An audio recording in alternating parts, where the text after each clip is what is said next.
UNOMACHI audio collection. Let's listen to the radio now. Unokore Radio.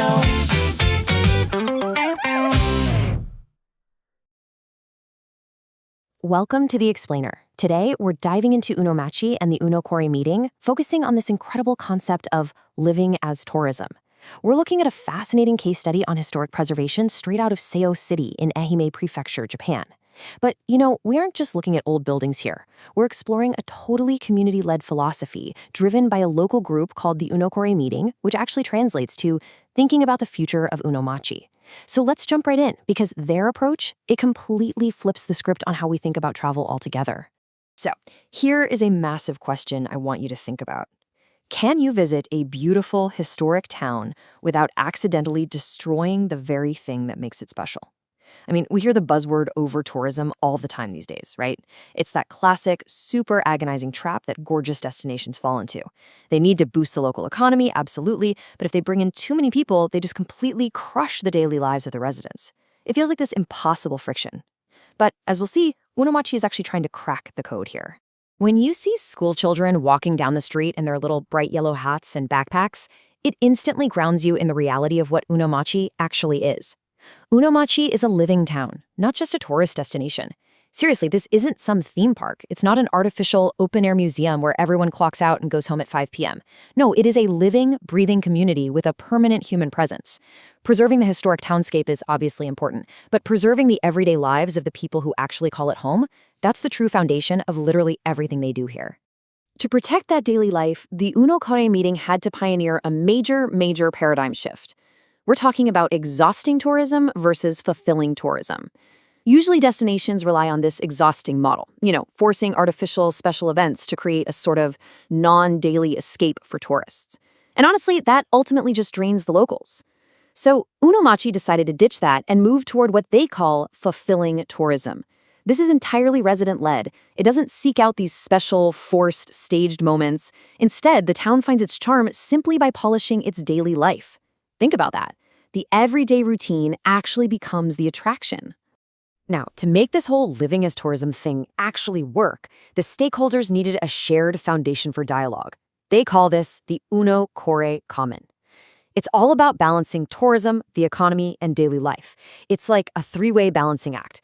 The crucial understanding here is that if any single one of those elements dominates, if one sticks out too far, the town is going to die.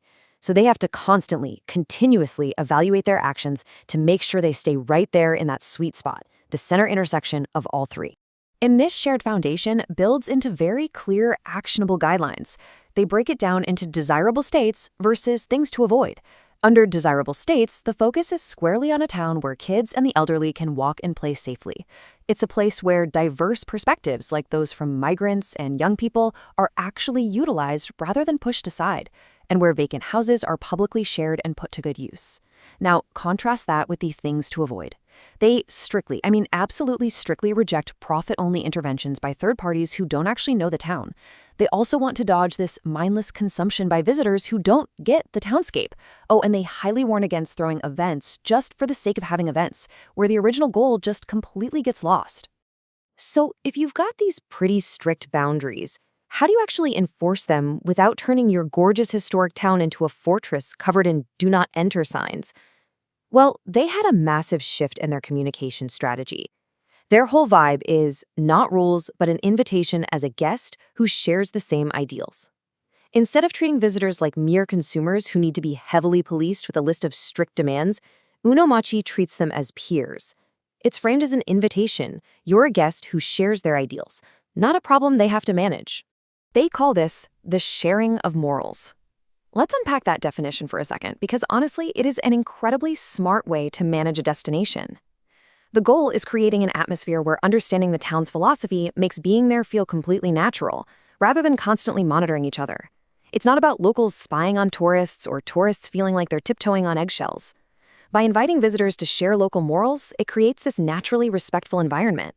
It preserves the privacy of the residents without anyone having to build literal physical walls. So what exactly are these daily invitations for visitors? What are they asking guests to do? Well, the actions are incredibly simple, everyday things. We're talking about exchanging greetings with people you pass in the street, taking your trash home with you to keep things sanitary, and maintaining a strict respect for personal property and privacy. Meaning, don't just wander into someone's private garden just because it looks cute for a photo. When you ask a visitor to share in these small morals, you elevate their consciousness. They aren't just consumers anymore. They become active participants in keeping the town beautiful. Okay, but how does UNOMACHI actually pull this off in reality? They do it by turning their philosophy into a chain of small daily practices. It's this continuous, super grounded cycle. It involves having regular discussions with a really diverse group: residents, migrants, experts. It means collaborating with the next generation, like local high school and elementary students. It's about sharing daily routines, like cleaning, offering seasonal experiences, like foods you can literally only eat right now, and even sharing the quirky, niche charms of the town. I mean, they even broadcast the daily lives of the local community cats. It is all wonderfully interconnected. And here is a truly surprising and honestly brilliant fact from the sources about how they make this financially sustainable.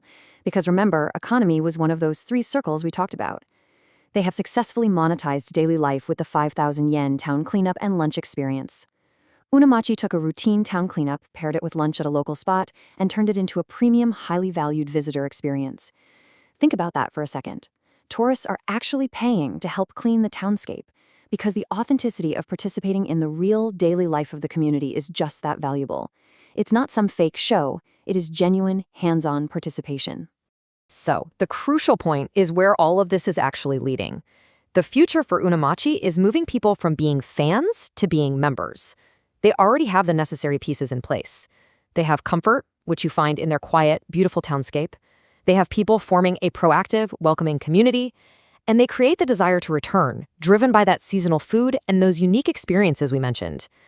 By focusing on these existing riches, instead of relying on forced, flashy events, UNOMACHI is fundamentally transforming transient tourists, those casual fans, into lifelong members who walk alongside the community and actively support its sustainable future. Which brings us to the end of our explainer today. And I want to leave you with this really powerful question. Are you a tourist or are you a member? The Unokore Meeting shows us that we absolutely don't have to choose between preserving a town and welcoming visitors.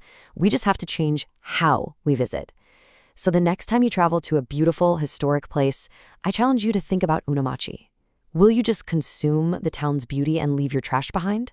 Or will you accept the invitation to share their morals, protect their daily life, and become a true member of their community? Thank you so much for joining me to explore this fascinating topic. Keep learning, and I'll catch you next time. Unokore Radio. See you in the next collection.